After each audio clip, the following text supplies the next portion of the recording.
نحمده ونصلي ونسلم على رسوله الكريم اما بعد فاعوذ بالله من الشيطان الرجيم بسم الله الرحمن الرحيم والفجر والليال عشر صدق الله العظيم وبلغنا رسوله النبي الأمين الكريم ونحن على ذلك لمن الشاهدين والشاكرين والحمد لله رب العالمين جميعا۔ عزیزان گرامی، اللہ کا بے پناہ کرم ہے کہ اس نے ہمیں اور آپ سب کو یہ مبارک بھرا پیارا برکتوں والا مہینہ عطا فرمایا ہے جسے ذی الحجہ کا مہینہ کہا جاتا ہے۔ قرآن و حدیث کے اندر اس مبارک مہینے کی فضیلتیں اور برکتیں کثرت سے ذکر کی گئی ہیں۔ اللہ رب العزت نے سورۃ الفجر کے اندر بھی اس ماہ مبارک کی راتوں سے متعلق اس کی برکتوں کو ذکر فرمایا ہے، اور کثرت کے ساتھ حدیث طیبہ میں نبی کونین صلی اللہ علیہ وسلم نے اور آپ کے اصحاب نے بھی اس کی فضیلتوں اور برکتوں کے بارے میں تذکرہ فرمایا ہے۔ دنیا میں جہاں کہیں بھی مسلمان موجود ہیں، وہ اپنے اپنے اعتبار سے اس ماہ مبارک کی فضیلتوں اور برکتوں کو حاصل کرنے کے لیے کوشش کرتے رہتے ہیں۔ اللہ تعالی ہم سب کو بھی اس ماہ مبارک کی جملہ برکات ہمیں میسر فرمائے اور اس کی برکتوں اور رحمتوں سے مولا ہم سب کو مستفیض فرمائے۔ حدیث پاک میں اللہ کے نبی سرور کائنات صلی اللہ علیہ وسلم نے ارشاد فرمایا، یہ حدیث صحیح بخاری کی ہے، کتاب العیدین کے اندر، اور حدیث نمبر ہے 969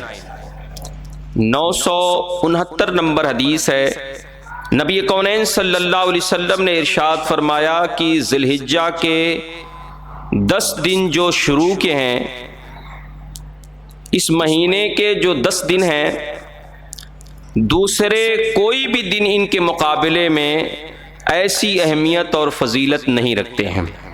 صحابہ کرام رضوان اللہ علیہ مجمعین نے جب یہ سنا تو پوچھا، یا رسول اللہ صلی اللہ علیہ وسلم، کیا اللہ کی راہ میں جہاد کرنا بھی نہیں؟ نبی پاک صلی اللہ علیہ وسلم نے ارشاد فرمایا، اللہ کی راہ میں جہاد کرنا بھی نہیں، سوائے اس کے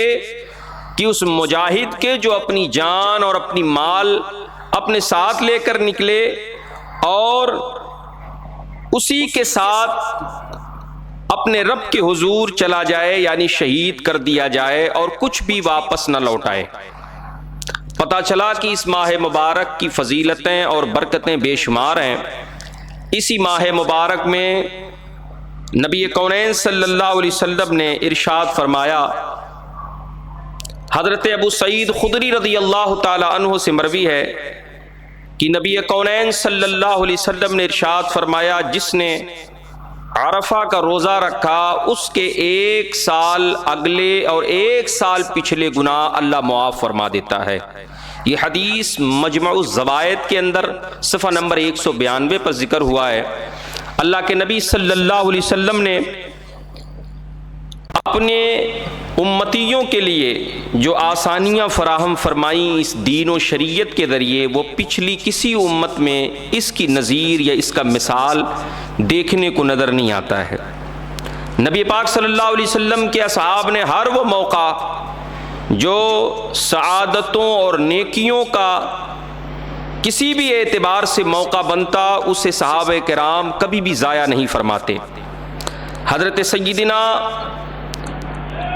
ابو قتادہ انصاری رضی اللہ تعالی عنہ روایت کرتے ہیں کہ نبی کریم صلی اللہ علیہ وسلم سے یوم عرفہ کے روزے کے متعلق پوچھا گیا۔ یہ حدیث صحیح مسلم شریف کے اندر موجود ہے اور حدیث نمبر 1162 ہے، 1162۔ حضرت ابو قتادہ انصاری روایت کرتے ہیں کہ رسول اللہ صلی اللہ علیہ وسلم سے یوم عرفہ کے متعلق سوال کیا گیا، پوچھا گیا۔ آپ صلی اللہ علیہ وسلم نے ارشاد فرمایا، یوم عرفہ کا روزہ گزشتہ 1 سال اور آنے والے 1 سال کے گناہوں کا کفارہ بن جاتا ہے۔ سبحان اللہ، یعنی اس قدر برکتیں ہیں اس ماہ مبارک میں آنے والے دنوں کے۔ اور نبی پاک صلی اللہ علیہ وسلم کی ایک دوسری حدیث جو ترمذی کے اندر ذکر کی گئی کہ نبی پاک صلی اللہ علیہ وسلم نے ارشاد فرمایا، اللہ رب العزت نے اس ماہ مبارک کے دن اور رات کو یکساں فضیلت بخشی ہے، ایک جیسی فضیلت ہے۔ یعنی آپ دیکھیں کہ نبی پاک صلی اللہ علیہ وسلم کی امت کو اللہ رب العزت نے شب قدر عطا فرمایا، شب معراج عطا فرمائی، شب برات عطا فرمایا، ان ساری مقدس راتوں کو ہی فضیلت دی گئی۔ ان کے دنوں میں رات کی بنسبت فضیلت کو کم رکھا گیا، لیکن نبی پاک صلی اللہ علیہ وسلم نے ارشاد فرمایا کہ ذی الحجہ کے مہینوں میں جو فضیلت دن کی ہے، جو برکتیں دن کی ہیں، وہی برکتیں اور وہی فضیلتیں، وہی سعادتیں اللہ نے ذی الحجہ کی راتوں میں بھی رکھی ہیں۔ نبی پاک صلی اللہ علیہ وسلم کی اس حدیث سے ایک بات واضح ہو جاتی ہے کہ اگر کوئی بندہ دن اور رات دونوں میں عبادت کرے تو یقیناً وہ رب کا مقرب ہو جائے گا۔ اللہ کے نبی سرور کائنات صلی اللہ علیہ وسلم نے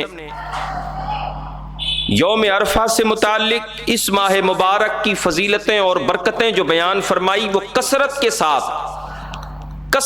ساتھ احادیث طیبہ میں ذکر ہیں۔ میں آپ کی توجہ چاہوں گا کہ آپ اس ماہ مبارک کی قدر و منزلت میں کسی بھی قسم کی کوئی کمی نہ رکھیں، اور سلف صالحین سے متعلق میں ایک خوبصورت بات آپ کو عرض کرتا چلوں کہ ہمارے بزرگان دین نے، سلف صالحین نے 3 موقعوں کا بڑا اہتمام فرمایا۔ پہلا موقع وہ جو ذی الحجہ کا پہلا عشرہ ہے، یعنی پہلے 10 دن جو ذی الحجہ کے ہیں، ہمارے اسلاف بزرگان دین نے اس کا بڑا اہتمام فرمایا۔ اسی طرح دوسرے 10 دنوں کے اہتمام کے لیے رمضان المبارک شریف کے اخیر عشرے یعنی آخری 10 دن کا اہتمام فرمایا۔ اسی طرح محرم الحرام شریف کے بھی پہلے 10 دنوں کا اہتمام فرمایا۔ پتہ چلا یہ وہ مبارک ساعتیں ہیں، یہ وہ مبارک مہینے ہیں، یہ وہ مبارک دن و رات ہیں جس کو ہم اور آپ نہیں، آج سے نہیں، بلکہ صحابہ کرام، تابعین کبار، تبع تابعین، ائمہ مجتہدین، سلف صالحین، بزرگان دین نے کثرت سے اس کا اہتمام فرمایا ہے۔ نبی کونین صلی اللہ علیہ وسلم نے اس ماہ مبارک کی فضیلت جو بیان فرمائی ہے اس کو کسی ایک بیان میں سمیٹ دینا یہ اتنا آسان نہیں ہے، لیکن ایک اور حدیث میں چلتے چلتے ذکر کروں۔ یہ حدیث جامع الترمذی میں بھی ذکر کی گئی ہے۔ نبی پاک صلی اللہ علیہ وسلم حضرت سیدنا ابو ہریرہ رضی اللہ تعالیٰ عنہ اس حدیث کے راوی ہیں، کہتے ہیں اللہ تعالیٰ کے یہاں عام دنوں کے مقابلے میں عشرہ ذی الحجہ کی عبادت زیادہ محبوب ہے، زیادہ پیاری ہے۔ ایک دن کا روزہ عام دنوں کے روزے کے مقابلے میں 1 سال کے روزوں کے برابر کی فضیلت رکھتا ہے۔ اللہ اکبر! یعنی ذی الحجہ کے عشرے میں آپ اگر روزہ رکھتے ہیں تو 9ویں ذی الحجہ تک، اس بیچ میں آپ کوئی بھی روزہ رکھیں، کسی بھی دن رکھیں، اس ایک دن کے روزے رکھنے کے بھی ثواب اللہ تعالیٰ 1 سال کے روزہ رکھنے کے ثواب کے برابر، اس کے برابر اللہ ثواب عطا فرمائے گا۔ ایک رات کی عبادت لیلۃ القدر کے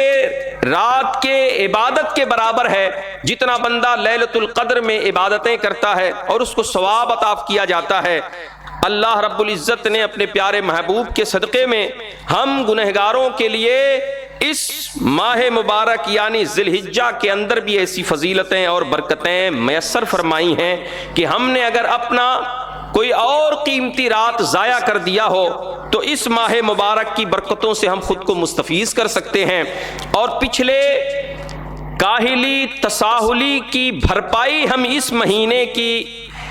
وجہ سے، اس مہینے کے اکرام، اس مہینے کی عزت کر کے، اور اس میں ہم کار خیر کر کے، نمازیں پڑھ کے، نوافل پڑھ کر اس کو ہم حاصل کر سکتے ہیں۔ اللہ تبارک و تعالی ہم سب کو محبوب پاک کے صدقے اس ماہ مبارک کے قدر کی توفیق عطا فرمائے۔ عزیزان گرامی، اللہ کے نبی صلی اللہ علیہ وسلم کی بے شمار حدیثیں ہیں، جیسا میں نے پہلے ذکر کیا، کسی ایک بیان میں اس کو محیط کرنا یہ ممکن نہیں ہے، لیکن میں عشر ذی الحجہ کے حوالے سے ایک بات ذکر کیے دوں کہ نبی پاک صلی اللہ علیہ وسلم ذی الحجہ کے 10 دنوں کے مقابلے میں دوسرے کسی دن کو اہمیت کیوں نہیں دیتے تھے، اور ان 10 دنوں میں کیا کیا ایسے کام ہیں جو ہمیں اپنے طور پر اللہ کی رضا کے لیے اور اپنے دنیاوی اور اخروی فائدے کے لیے کرنی چاہیے۔ اگر استطاعت ہو آپ حج کریں، اس کے بعد آپ اگر صاحب نصاب ہیں تو آپ پر قربانی واجب ہے، آپ قربانی کریں۔ یوم عرفہ کا روزہ رکھیں، تکبیرات جو پڑھی جاتی ہیں اس تکبیرات کا اہتمام کریں، اللہ سے دعا کریں، تلاوت کلام مجید کا اہتمام کریں، اللہ کی راہ میں خرچ کرنے کا اہتمام کریں، نیکی کی دعوت دیں اور برائی سے روکیں۔ یعنی اگر ہم ان باتوں کا خیال کریں، دن میں روزے رکھیں، راتوں میں اللہ کے حضور قیام کریں، عبادت میں گزاریں، تو یقین سے کہہ سکتا ہوں اس ماہ مبارک کی برکتیں ایسی ہیں کہ اگر اس مہینے کا ہی اکرام کر لیا جائے تو کئی سالوں کا ثواب روزہ رکھنے، عبادت کرنے کا صرف اس ماہ مبارک کے اہتمام کی وجہ سے اللہ ہمیں ثواب عطا فرمائے گا۔ عزیزان گرامی، اس دین محمدی کے اندر بے شمار خوبیاں رکھی گئی ہیں، اور آپ حضرات اس بات کو بخوبی جانتے ہیں کہ نبی پاک صلی اللہ علیہ وسلم کو جو دین و شریعت دی گئی، ان دین و شریعت کے اندر اتنی سہولتیں، اتنی آسانیاں ہیں جو پچھلے کسی بھی نبی کے دین و شریعت میں دیکھنے کو نظر نہیں آتا ہے۔ پیارے آقا صلی اللہ علیہ وسلم نے ہر موقع پر ہم گنہگار، بے بس، بے کس امتیوں کا خیال فرمایا، تھوڑے اجر کے بدلے، تھوڑے عمل کے بدلے زیادہ اجر عطا فرمانے کا وعدہ فرمایا۔ مجھے ایک روایت یاد پڑتی ہے مصنف ابن ابی شیبہ کی کہ نبی پاک صلی اللہ علیہ وسلم نے ارشاد فرمایا، اللہ تبارک و تعالیٰ نے پچھلی امتوں کو ان کے اعمال کے مطابق جزا عطا فرمائی، ان کے اعمال کے مطابق اللہ رب العزت نے انہیں ثواب عطا کیا، لیکن پیارے نبی فرماتے ہیں اللہ اتنا کریم ہے، مجھ سے، میری امت سے اتنا پیار کرتا ہے کہ جب میرا امتی کوئی ایک منزل کے مطابق عمل کرتا ہے تو اللہ تعالیٰ اسے کئی منزلوں کے مطابق ثواب عطا فرماتا ہے۔ یعنی یہ وہ فضیلت ہے جو دوسرے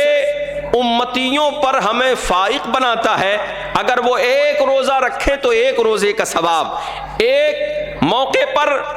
کسی کار خیر میں حصہ لیں تو ایک موقع کا ثواب، 1 روپیہ صدقہ کریں تو 1 روپے کا ثواب۔ لیکن پیارے آقا صلی اللہ علیہ وسلم کی امت کو یہ اعجاز اور یہ شرف حاصل ہے کہ نبی پاک صلی اللہ علیہ وسلم کا ایک ادنا امتی بھی اگر 1 روپے کسی مناسب وقت میں خرچ کرتا ہے تو اللہ تعالیٰ اس 1 روپے کے عوض میں اسے 10 گنا سے بھی زیادہ ثواب عطا فرماتا ہے۔ یہ ہے وہ نبی پاک صلی اللہ علیہ وسلم کے امتی ہونے کا شرف۔ اب میں آپ حضرات کو اس ماہ مبارک کی فضیلتیں اور برکتیں جو کچھ ہم نے سنائی ہیں، آپ حضرات اس کو اپنی زندگی میں شامل کریں، انشاءاللہ اس سے آپ کو بڑا لطف آئے گا۔ میں کچھ نوافل بھی آپ حضرات کے سامنے ذکر کیے دیتا ہوں جس کی تعلیم ہمیں بزرگان دین نے فرمائی ہے، جس کے طریقہ کار بزرگان دین نے وضع فرمائے ہیں، اور ان طریقوں پر ہمارے بزرگان دین تا دم حیات قائم و دائم رہے۔ اپنے چاہنے ماننے اور جاننے والوں کو ہمیشہ یہ طریقہ تعلیم فرماتے رہے اور اس سے انہیں فائدہ بھی ملتا رہا۔ میں ایک طریقہ بتاتا ہوں جس کے ذریعے آپ حضرات اپنے نوافل کا اہتمام کر کے اللہ رب العزت کی رضا حاصل کر سکتے ہیں۔ میں آپ کو بتاؤں کہ اگر کوئی شخص اس مبارک عشرے کی کسی رات کے آخری تہائی حصے میں، یعنی رات کے تیسرے حصے میں 4 رکعتیں نماز نفل کی 2 رکعت کر کے اس ترتیب سے پڑھے گا تو اس کو اللہ تعالی یہ 4 رکعتیں پڑھ لینے کے عوض میں حج بیت اللہ اور روضہ رسول اللہ کی زیارت کے مثل ثواب عطا فرمائے گا۔ اور وہ طریقہ کیا ہے؟ آگے فرماتے ہیں کہ اسے اور جو کچھ طلب کرنا ہو مانگنا ہو اللہ کی طرف سے اسے عطا کیا جائے گا۔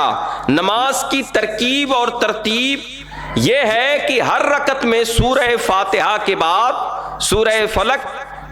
سورہ ناس ایک بار پڑھے، سورہ اخلاص 3 بار اور آیت الکرسی 3 بار پڑھے۔